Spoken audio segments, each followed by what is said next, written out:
Boy, oh boy, do we got some fun shit to talk about today. First of all, want to say that whoever left me a nice comment on my last YouTube video saying how it sounds weird in headphones when you listen to my videos, I'm sorry, you got to thug it out for one more. I wasn't able to fix it by the time that I have scheduled to work out, so apologies. Anyways, I want to talk about some actually really interesting stuff to me. I don't know if you guys are going to find it interesting, but this is basically going to help you determine what type of person you are. So yeah, anyways, supercar. What type of person are you? There are 5 types of people, and if you are a number 1, 2, or 5, then you are a very good person and you have a chance of just becoming elite in society. And so I want to go over what these 5 different types of people look like, because are, just because it's been racking my brain for a while, and I figured this was a good type of, I figured this is something that you guys might find really interesting, just like how I do. So person type number 1, you are positive active. So you are basically somebody that has the mentality that despite any challenge that comes your way, you are going to overcome it, even if that means you were the first person to do it. Basically, if you're a positive active person, or type number 1, if you're somebody who has a bad teacher, then despite having a bad teacher, you're still gonna get all A's in schools. You're not somebody who lets a different outside influence impact your own results. And let's say you're like on a weight loss program, you are somebody who says, despite having a bad coach, I'm going to get the absolute most out of this weight loss program and I'm going to make it work no matter what. Or you can apply this to anything, right? So for example, Roger Bannister, he was the first person to run the 4-minute mile, and nobody had done it before him, but somebody had to do it first. And as long as the laws of physics aren't holding you back so that it's physically impossible for you to run the 4-minute mile, and even though nobody had done it before him, he still went out of his way and accomplished that feat. He is a winner. He is positive active number 1. Type number 2, red light. Positive 2, you are still a winner, but you're positive passive. So you're the second person that ran the 4-minute mile. You're the person that sees other people succeed, and you're like, well, I know it's gonna work for me because it worked for somebody else. You need somebody else to do it first, and you need to see somebody else get good grades in your class, even though they still have a bad teacher, for you to also get those same good grades. Now, there are a lot of number 2 people out there in the world, and I'm not saying that number 2 people are bad because you're not number 1s, but you're still like an A- player in the world. And that's still phenomenal, to still have the mentality that, okay, well, I know it's possible, so now I'm going to achieve it. That is a great mentality to have. You're not number 1, but damn it, you're about as close as you can get. So now we move down in the list, right? So number 3 is neutral passive. So it worked for other people. Let's see if it worked for me. You know, that dude got an A. Let's see if I can also get an A. You're not necessarily committed and all in on the process, but you believe that there is definitely a chance that you can achieve similar results because another person did it, or at least complacent results. So number 3 people, this is the majority of people out there, unfortunately. So this is the majority of people that are just like, I'm gonna sign up for this program, and if I get good results, good, and we'll see if it's for me. Also, the number 3 type of person, neutral passive, you're that type of person that's basically just saying, I'll try this. If it worked for me, great. If it doesn't, meh, I'll try another program down the line. That's kind of what it's like. Number 4 is negative passive. This is probably, in my opinion, the worst. Even though there's number 5, this is the worst. You are somebody who thinks, you know, it might work for other people, but it probably won't work for me. You're the person that half-asses shit. You're not where you want to be, and you blame other people for your lack of commitment. I can give you a really good example of this type of person. You might know this type of person.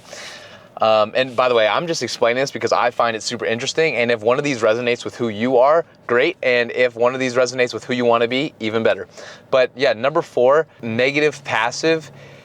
You are the type of person to sign up, here's a good example, to sign up for somebody else's business program. And the business instructor is going to say, within 2 weeks, I will have you landing, 3 clients, or I will have you making your first sale.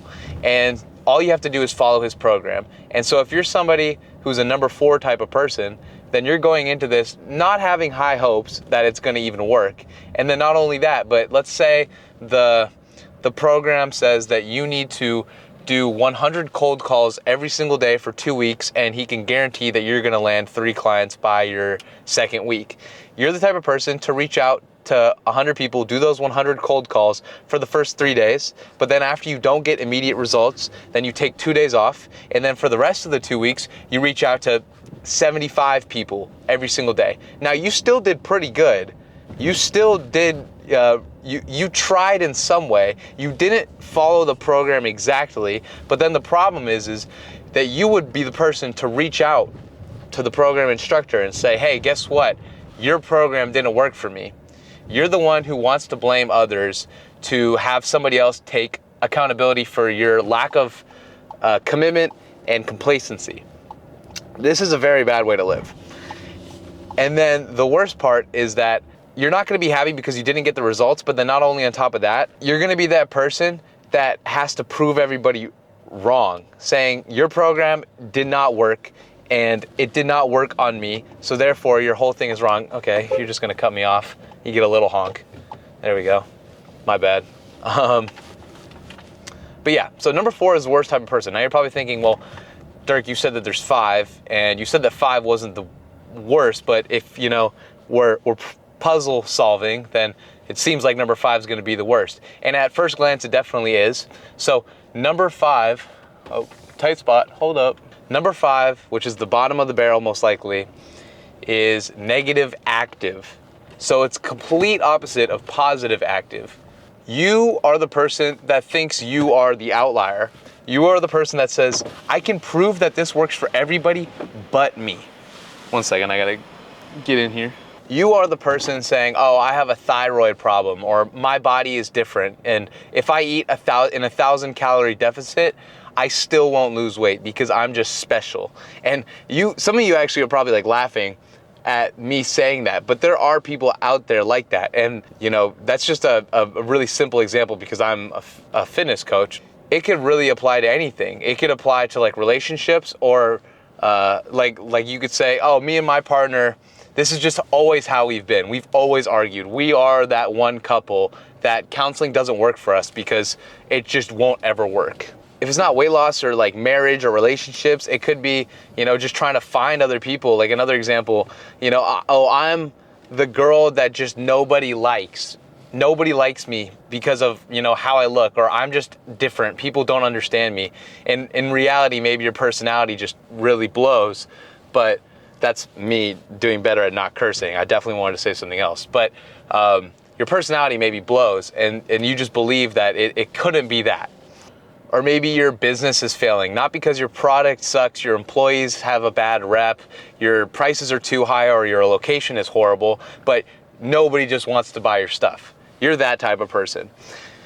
The crazy thing is about number 5s is that they actually have the highest potential to turn into a number 1, to turn from active negative to active positive.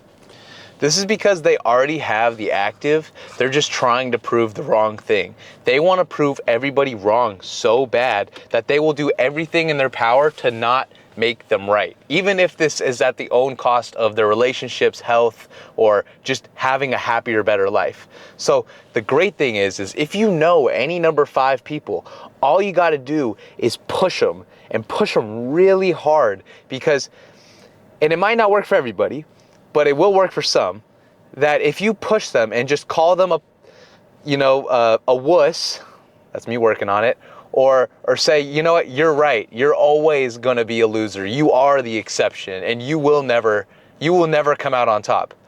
Then in some of these number 5 people, something clicks, and then they go, you're wrong, I could be the best, what are you talking about? And they want to prove you wrong so bad that they will actively start believing in themselves. And so then they go from being a number 5 to a number 1. They already have the active, they're just switching it over from active negative to active positive. And then they climb to the top really, really fast, faster than everybody else, because they have that active in them. The problem is they're just trying to prove everybody wrong so bad that they're willing to sacrifice everything to be right. So it's like if you're a weight loss client and you sign up for a course and you tell the coach, I am that one person that's never going to lose the weight. Everybody else is going to lose the weight, but not me. And the coach goes, oh, I don't think so. Just stick to the program and try it out. And after 4 weeks, everybody around you starts to lose the weight, but you still keep the weight on. And then you go up to the program instructor and you go, guess what? You see, I told you I'm the outlier. I'm the one that can't lose weight. I did everything in your program and it still didn't work. And then at that point, if you're the instructor, that's when you just have to say, what's more important to you, being thin or being right? And then for some people, it'll click. And for some people, they'll actually start doing the program and they'll switch over and they'll be like, you know what, you're right.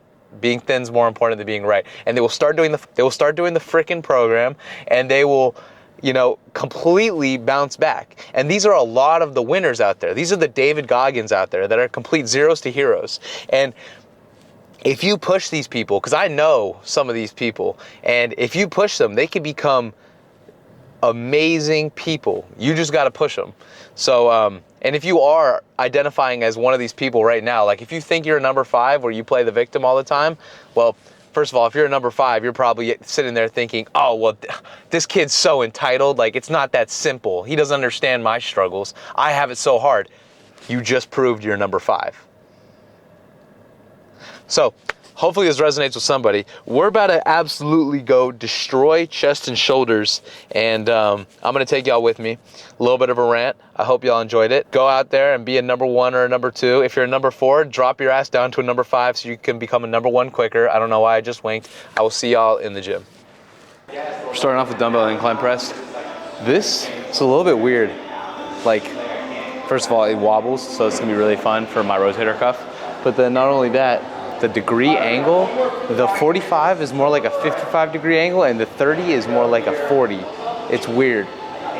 I don't think the angle of the bench is right, but it doesn't matter. We're hitting a little bit of shoulders and chest, so this is gonna be higher up than usual. So it's like we're doing a combination of upper chest with our front delts. So it's actually pretty good. The only problem is it's a little roller coaster. This is my last warm up, and then we'll get into the first working set.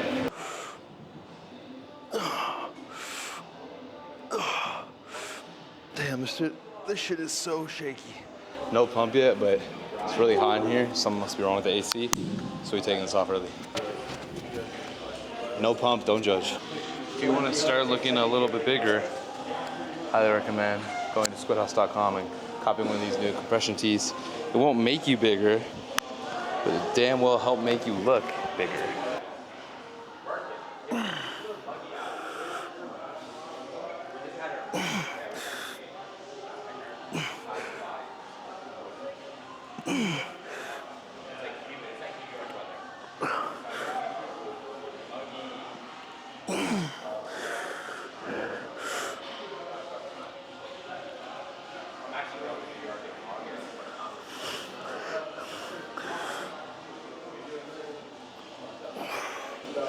If I seem weaker, it's because I just got blood drawn. That's my excuse. That was humbling. I've never done this incline of a bench before. I don't even know what it is. I think if I used a protractor, I still couldn't figure it out. What I think I'm gonna do is, because I'm not feeling this in my chest so much as I'm feeling it in my delts, because it's so high, I'll probably do one more set just like this with a little bit lighter weight, put the bench down by one angle switch, and then I'll do 2 more sets with a little bit more chest bias. Yeah.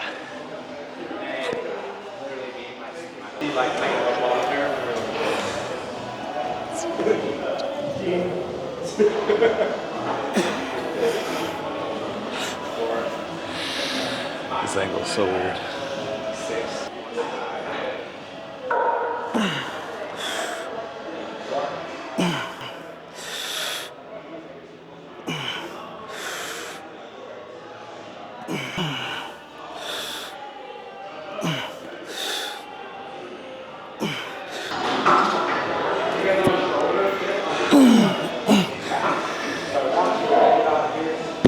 first set was a set to 0 RIR, meaning 0 reps in reserve. The second set was a set to failure. So the main difference is that when you're doing 0 RIR, you're just not attempting that final rep that you know you would fail on. So basically stopping 1 rep shy. And then going to failure, like you just saw, is me taking the weight all the way down, attempting another rep, and then failing on that rep. It's important to do both of these, in my opinion. I just started doing this. 0 RIR and failure, both great ways to grow. The reason that I start with 0 RIR is because it gives you a little bit of energy to work with for the rest of your workout, whereas failure is a little bit more fatiguing. I've always preached that you get the most muscle stimulus on that very last rep, that failure rep.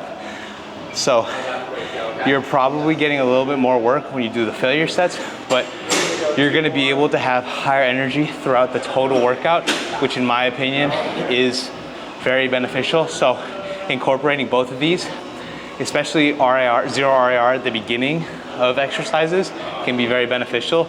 And I'm gonna be doing 4 sets here. So if you're doing 4 sets to failure, those last 2 sets are gonna be pretty crummy, but if you start with your first set being a 0 RIR set, you'll feel a little bit better keeping some energy throughout the entire time. Anyways, that's my rant.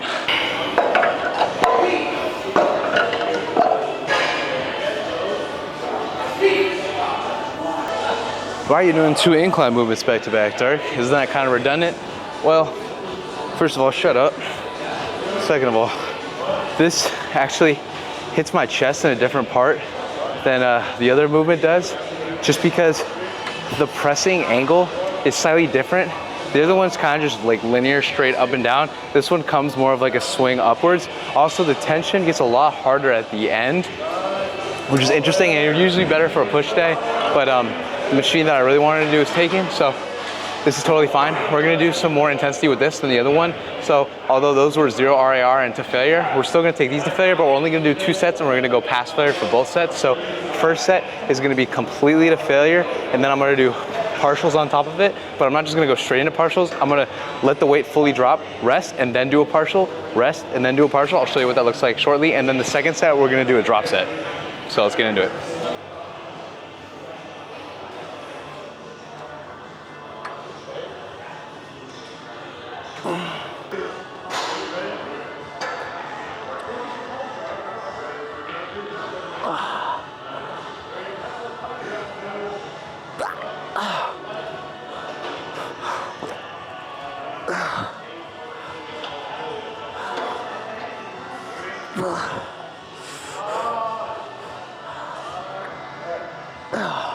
So that's what the partials look like. You go completely to failure, you rack it, and then you wait like 3 seconds, do a partial, wait 3 seconds, do a partial, just like that.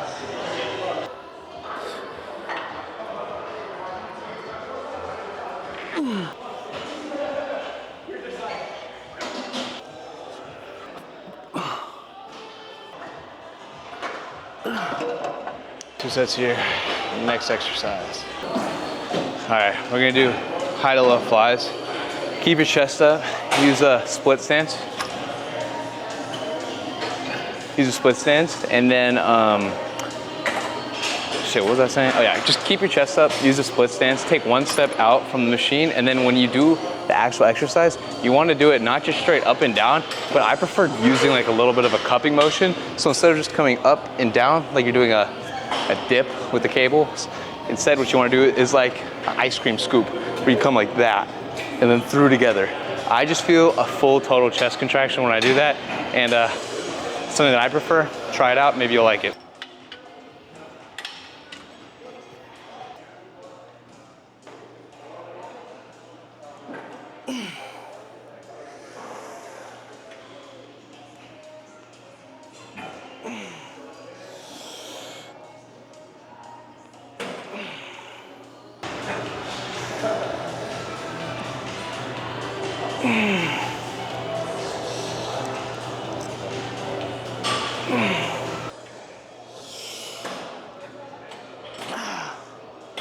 This is my past failure technique. Wait a couple seconds, and then turn your hand into a pronated grip.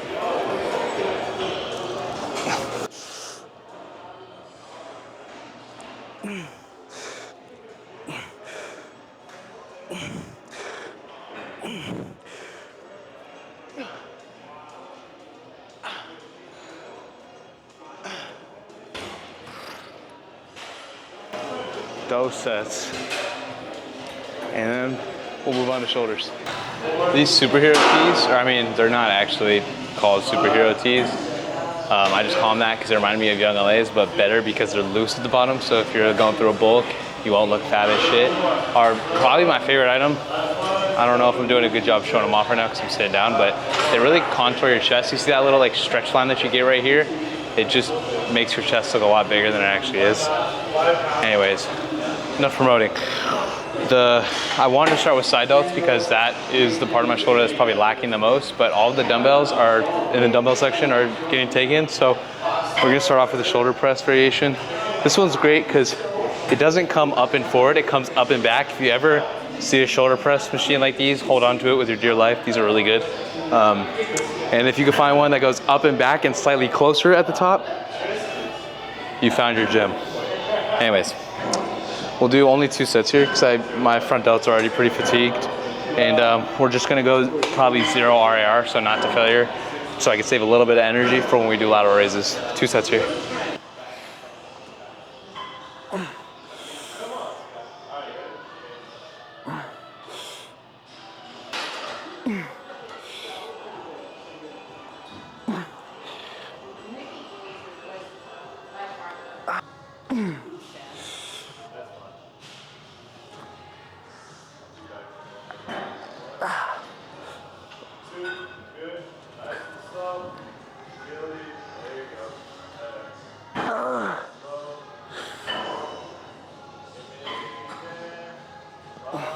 And by 0 IR, I clearly meant failure. More strength and power focus, less overall intensity and reps. A little bit different than how I usually do these. But if you're ever doing dumbbell lateral raises towards the end of a workout, you're most likely pretty fatigued, so it's gonna be impossible to do a lot of past failure techniques. Instead, just focus on absolutely maintaining perfect form and going as close to failure as possible and doing a couple partial reps. So I'm gonna do 2 sets here. It's gonna light up my traps, my side delts, a little bit of my arms, and then we'll move on to like one more exercise maybe. Yeah, probably.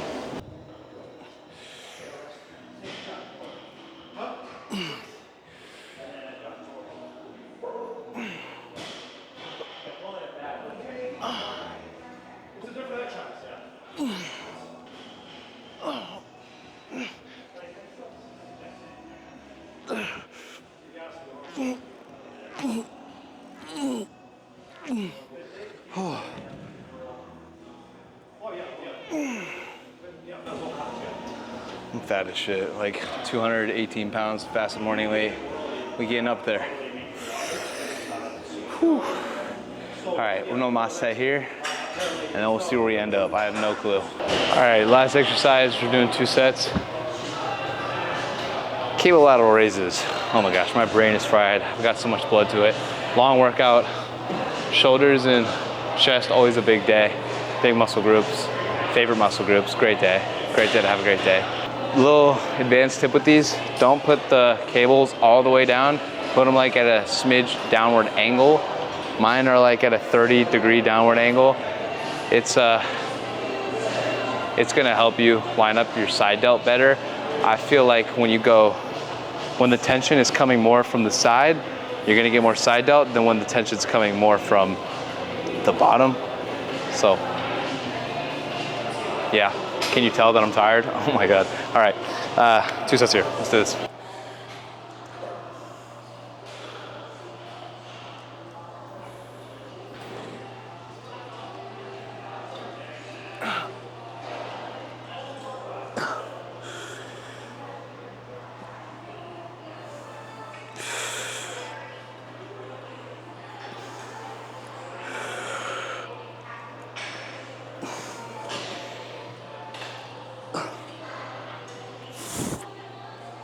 Oh my God.